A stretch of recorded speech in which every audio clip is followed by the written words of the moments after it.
Hello મિત્રો, નમસ્તે, જય માતાજી, જય શ્રી કૃષ્ણ, જય ગોપાલ. બધાને કેમ છો? બધા મજામાં ને?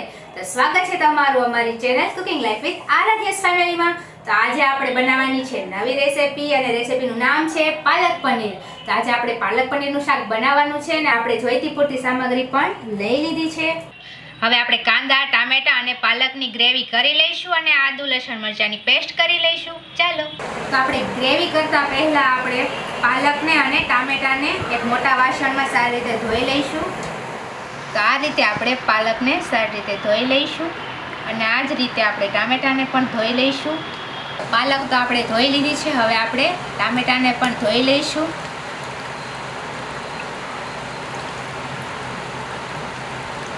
આ રીતના આપણે ધોઈ લઈશું જેથી અંદર કંઈ જીવાત બીવાત હોય એ નીકળી જાય.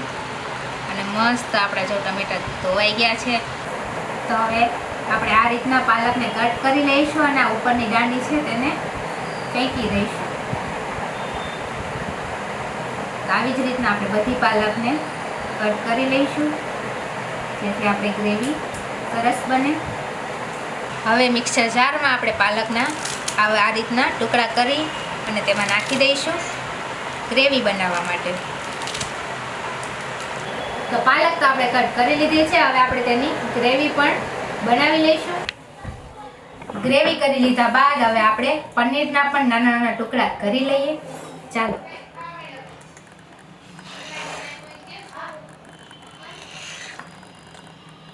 તો આવી રીતના આપણે નાની નાની સ્લાઇસ કરવાની છે.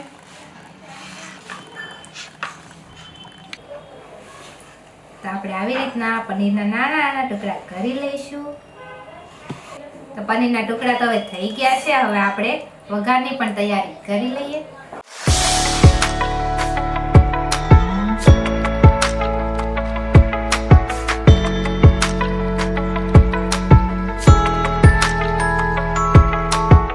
તો શાકનો વઘાર કરવા માટે મેં પહેલા અહીં કઢાઈ મૂકી દીધી છે અને કરી દઈશું ગેસ ઓન. પછી આપણે નાખી દઈશું તેમાં તેલ. તો આપણે 2 થી 3 પાવડા જેટલું તેલ નાખવાનું છે. તો તેલ તો ગરમ થઈ ગયું છે, હવે આપણે તેમાં નાખી દઈશું હિંગ.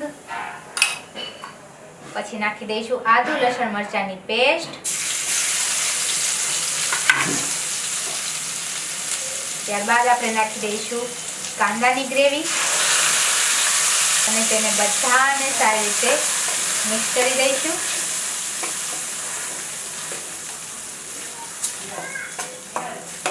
કાંદાની ગ્રેવી થોડી થોડી ગોલ્ડન બ્રાઉન થઈ જાય પછી આપણે નાખી દઈશું તેમાં ટામેટાની ગ્રેવી.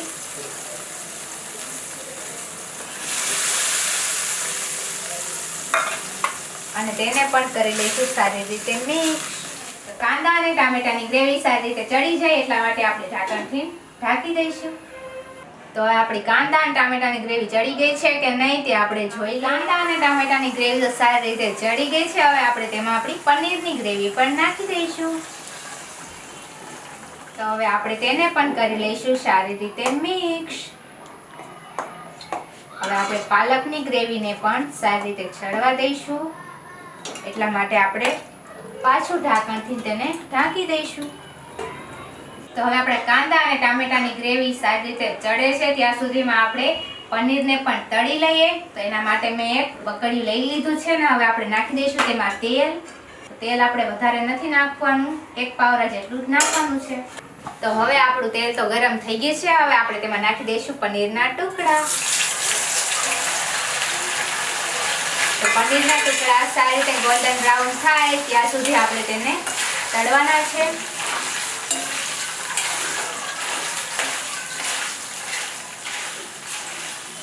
તો આપણા પનીરના ટુકડા તો સરસ મજાના ગોલ્ડન બ્રાઉન થઈ ગયા છે. હવે આપણે તેને આ પાણીનો વાટકો છે તેમાં આપણે કાઢી લઈશું, જેથી આપણા પનીરના ટુકડા છે સરસ મજાના સોફ્ટ જ રહે, કડક ના થાય. પનીર તો આપણું તળાઈ ગયું છે. હવે આપણે આપણી ગ્રેવી પણ જોઈ લઈએ, આપણી પાલકની ગ્રેવી સારી રીતે ચડી ગઈ છે કે નહીં.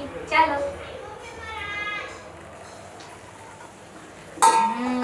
પાલકની ગ્રેવી તો સરસ મજાની ચડી ગઈ છે. તો ગ્રેવી તો આપણી ચડી ગઈ છે અને હવે આપણે નાખી દઈશું તેમાં મસાલા. તો પહેલા આપણે નાખી દઈશું લાલ મરચું પાવડર, પછી આપણે નાખી દઈશું તેમાં ધાણા જીરું પાવડર, પછી આપણે નાખી દઈશું મીઠું અને થોડુંક હળદર પાવડર નાખી દઈશું, જેથી સ્વાદ સરસ આવે. અને હવે આપણે બધા મસાલાને ગ્રેવીમાં સારી રીતે કરી લઈશું મિક્સ. આપણા મસાલા સારી રીતે ગ્રેવીમાં મિક્સ થઈ ગયા છે. હવે લાસ્ટમાં નાખી દઈશું આપણે પનીરના ટુકડા અને તેને પણ કરી લઈશું સારી રીતે મિક્સ. તેને પણ સારી રીતે કરી લઈશું મિક્સ. તો આપણું શાક તો બનીને રેડી થઈ ગયું છે, પણ આપણે ઉપરથી નાખવાનું છે પનીર. તો પનીરને આ રીતે ખમણી લઈશું. તેને પણ શાકમાં મિક્સ કરી દઈશું. તો આનાથી શાકનો ટેસ્ટ પણ સારો આવશે અને શાક પણ મસ્ત કલરફુલ દેખાશે. તો તૈયાર છે આપણું પાલક પનીરનું શાક. તો આપણું ખૂબ જ સ્વાદિષ્ટ પાલક પનીરનું શાક બનીને રેડી થઈ ગયું છે. તો ખાવામાં ખૂબ જ ટેસ્ટી અને સ્વાદિષ્ટ પાલક પનીરના શાકની રેસિપી તમને કેવી લાગી તે કમેન્ટમાં જરૂરથી કહી દેજો. અને હા, અમારી વિડીયોને લાઈક કરજો, શેર કરજો અને સબસ્ક્રાઇબ કરવાનું ભૂલશો નહીં.